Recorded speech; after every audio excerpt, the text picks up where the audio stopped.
Ajay ji, thank you so much for joining us. पहले तो ये बताइए कि बनारस से लेकर सिंगापुर तक का आपका सफ़र रहा कैसे? जैसे मैंने कहा कि ज़्यादातर टाइम आप सिंगापुर में बिताते हैं और बीच-बीच में भारत आते हैं। तो इस सफ़र के बारे में बताइए। तो अनुज जी, कलकत्ते में पला बड़ा हूँ, तो प्यार और परिवार तो कलकत्ते में ही है। बनारस में ज्ञान मिला, एजुकेशन मिली, और सिंगापुर में वो सारी चीज़ें देखने को मिली। कई बार मैं कहता हूँ ना, वो क्या जाने भारत को जो सिर्फ जाने भारत को। भारत को मैंने भारत के बाहर रह के बहुत बेटर जाना है, बहुत बेहतर समझा है। अच्छा। अब कोशिश ये है कि बनारस को सिंगापुर कैसे लेके जाऊँ, कि मेरी बच्चियों को मैं वो कल्चर कैसे दूँ, और सिंगापुर की जो अच्छाइयाँ हैं वो बनारस या अपने भारत में कैसे लेके आऊँ, कि इंडिया के जो प्रॉब्लम सॉल्व करने हैं वो कैसे सॉल्व कर सकते हैं। सफ़र बहुत ही मज़ेदार रहा है। सफ़र बहुत मज़ेदार बहुत रहा है, मज़ेदार। बिल्कुल। अच्छा, एक बात बताइए, अब आपने बात छेड़ी है कि जो इंडिया की प्रॉब्लम्स उन्हें कैसे दूर करूँ। कुछ कोशिश की गई है बजट में दूर करने की। जी। पहले उसी से बात कर लेते हैं क्योंकि सबसे टॉप ऑफ द माइंड वही टॉपिक रहा है। तो आपके लिए सबसे ज़्यादा जो की पॉइंट्स रहे हैं इस बजट से, वो क्या रहे हैं? देखिए, मेरे लिए अगर आप इकोनॉमी के 4 पहिए होते हैं इकोनॉमी की गाड़ी के, कंजम्पशन, सरकार, गवर्नमेंट, प्राइवेट इन्वेस्टमेंट और एक्सपोर्ट्स। पिछले 2-3 साल से अगर हम अपने पोर्टफोलियो में देखें, कंजम्पशन कंपनियां, आप देख रहे थे कि रेवेन्यू भी नहीं आ रही थी, प्रॉफिट मार्जिन भी गिर रही थी। सो 2 चीज़ सरकार ने वाकई बहुत अच्छी करी है। पहला है टैक्स ब्रेक। टैक्स, बिल्कुल। कमाल की चीज़ है। बिल्कुल। ऑलमोस्ट 1 लाख करोड़ का टेक्निकली स्टिमुलस है इकोनॉमी को, जो मिडिल क्लास को वाकई ज़रूरत थी। So it will definitely help consumption. वाकई अच्छी चीज़ हुई है। दूसरी चीज़ जो अच्छी लगी है, इसकी जो किसान का क्रेडिट कार्ड होता था, उस पर 3 लाख की लिमिट थी, 4% में के ब्याज में आपको पैसे मिलते थे, वो भी सरकार ने 5 लाख किया है। ठीक है। सो ये 2 स्टिमुलस, मुझे लग रहा है कि कंजम्पशन का जो पहिया कमज़ोर हो रहा था, वहाँ हमें काफ़ी इंटरेस्टिंग अच्छा होने वाला है अगले 24 महीने में।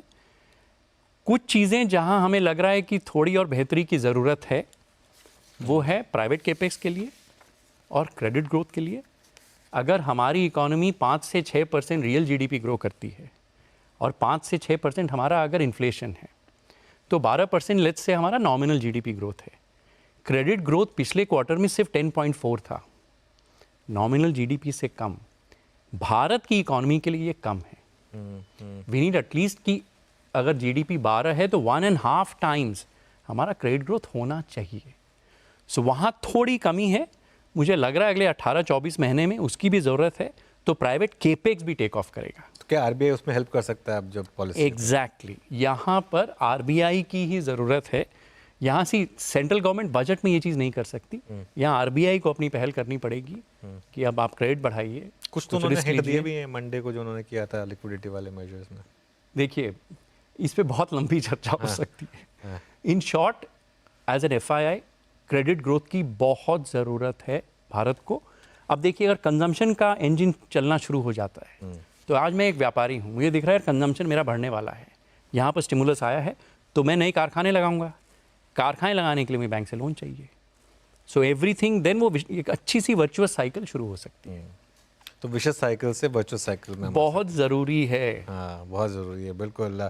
तो इस बाजार की एक पेन तो एक्चुअली अर्निंग्स ग्रोथ रही है, क्योंकि उसके बाद बाकी सब तो सिम्टम्स हैं। बिल्कुल। तो एफआईएस सेलिंग, जैसे फॉर एग्जांपल हमने रिकॉर्ड एफआईएस सेलिंग देखी है, काफ़ी हद तक हमने उसको पचाया, लेकिन उसके बाद पिछले 3 महीने में तो रिटेल ने भी ऑलमोस्ट हाथ खड़े कर दिया कि नहीं, अब इससे ज़्यादा नहीं हम ऑब्जर्व कर पाएंगे, है ना? तो क्या थोड़ा सा भरोसा लौटेगा एफआईएस का?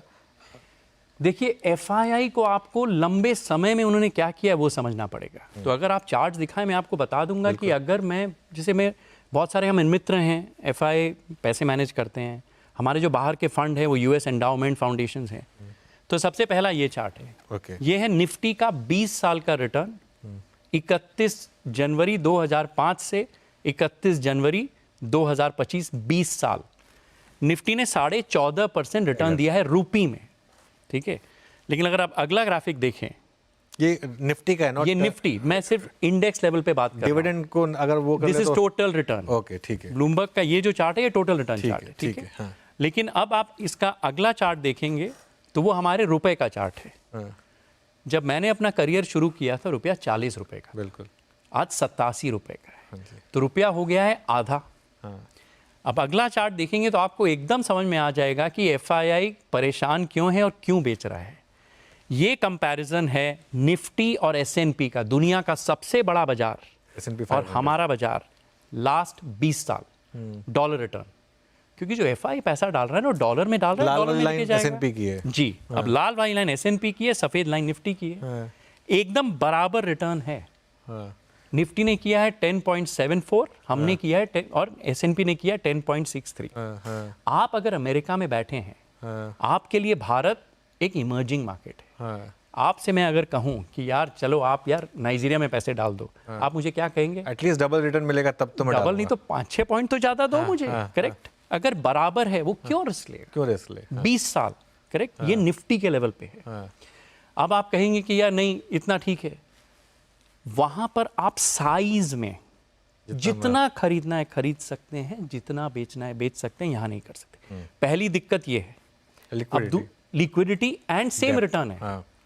अब हमने दूसरी जो चीज करी है, कैपिटल गेन्स टैक्स लगाया है, करेक्ट? बिल्कुल। मैं भारतीय जब अमेरिका का शेयर खरीदता हूं ना, मुझे टैक्स नहीं देना पड़ता। एफआई अब जब इंडिया का शेयर खरीदता है उसको 12.5% लॉन्ग टर्म कैपिटल गेन्स देना पड़ता है। बिल्कुल। तो अगर मुझे एसएनपी का 10% बनाना है तो मुझे अब इंडिया में बराबर बनाने के लिए 12 बनाना पड़ेगा, टैक्स के बाद 10 होता है। पहली दिक्कत। तो एफआई वो सोचता है। दूसरी चीज एफआई सोचता है कि करेंसी आपकी डिप्रिशिएट होगी 4%, तो करेंसी डिप्रिसिएशन के लिए मुझे अब 16% तक चाहिए। अब चूंकि आप ही ने कहा कि आपको भी मैं कहूँ अफ्रीका में इन्वेस्ट करने के लिए आपको प्रीमियम चाहिए, एफआई को कम से कम 4 पॉइंट प्रीमियम चाहिए। एग्रीगेट बाजार के लेवल पे आज के दिन एफआई को आप अगर रुपए में 20 से 22% नहीं बना के देंगे, एसएनपी में वो ज्यादा पैसे बनाएगा। सो जितने बड़े फंड्स हैं, एंडाउमेंट हैं, फाउंडेशंस हैं, वो हैं, उनको यही दिक्कत हो रही है। इतनी मेहनत करूं, हवाई जहाज लेके भारत आऊं, रिसर्च करूं, आप कितने पैसे बना के दे रहे हो मुझे? तो नियर टर्म में ये पेन रहने वाली है आपके हिसाब से? देखिए, अगर बाजार करेक्ट होता है या कुछ शेयर जो ग्रेट हो गए हैं, गुड हो जाते हैं, तो एफआई सबसे पहले खरीदने आएगा। राइट? आप, मैं सच कह रहा हूं, उन्हें आप ना तो बेवकूफ समझे ना ओवर स्मार्ट समझे। बिल्कुल। वो 30-35 साल से यही कर रहे हैं। हमें भी चीजें सस्ती मिलेगी, हम भी खरीदेंगे। सबका इवेंचुअली वही ग्रीड एंड फियर है, मतलब वो हमारे लिए वो एफआईज हैं, वो है तो वो भी इंसान ही। इंसान, इन्वेस्टर, उनका भी दिल है, उनका भी मस्तिष्क है। और मैं आपको एक और चार्ट दिखाता हूँ, बहुत रोचक चार्ट प्यारा है। हाँ। जैसे अब लोग कह रहे हैं यार चाइना में क्या हो रहा है, नहीं हो रहा है, ठीक है। अब ये एक कंपनी है चाइना की, पिछले 5 साल में हांगकांग का इंडेक्स नहीं, एक बुरी तरह गिरा है। आप देखिए अनुज जी, ऑलमोस्ट 10% डाउन है। मंदी के बाजार में ये शेयर 32% कंपाउंड किया है, 32%। अब ये कंपनी क्या करती है मैं आपको बताता हूँ। लग्जरी घड़ियां बेचती है, प्रोमोटर 70% ओन करता है, 100% डिविडेंड दे देता है। जब मैंने खरीदा था 18% डिविडेंड यील्ड थी। वाह। अभी भी 14.5% डिविडेंड यील्ड है। महंगी घड़ियां बेचता है, हर साल घड़ियों के दाम बढ़ते हैं, 10 से 12% टॉप लाइन बढ़ती है, तो आपको बॉन्ड से बेटर रिटर्न मिल रहा है इन एन इक्विटी। कौन सी कंपनी है ये? इसका नाम है ओरिएंटल वॉच, 398 हांगकांग इसका टिकर है, खरीद लीजिए। मैं LRS में देखिए, मैं इंडियन शेयर के रिकमेंडेशन आपको नहीं दे सकता, लेकिन बाहर का मैं आपको बता सकता हूँ। लेकिन आज मैं कई अपने मित्रों को कहता हूँ कि LRS से कुछ तो बाहर खरीदो। एक और एग्जांपल देता हूँ, अगर आप फिलीपींस का LNT देखें, लार्सन एंड टूब्रो हमारी कंपनी है, फिलीपींस का Larsen and Toubro 5 PE multiple, 13% dividend yield, 15% हर साल ग्रो करता है, और 2.5% मैनेजमेंट ने बायबैक किया है। ऐसी ग्रोथ विथ वैल्यू आपको दुनिया में आज मिल रही है, इसलिए थोड़ी बिकवाली होके वहां लोग खरीद रहे हैं। भी होंगे ऐसे मौके, वैसा ऐसा नहीं है, बिल्कुल हैं, आएंगे। बहुत सारे सेक्टर्स हैं इंडिया में जहां फाइनली हमें लग रहा है कि इस थोड़ी बिकवाली में कुछ गुड आए हैं, हम भी मेहनत कर रहे हैं, सीख रहे हैं।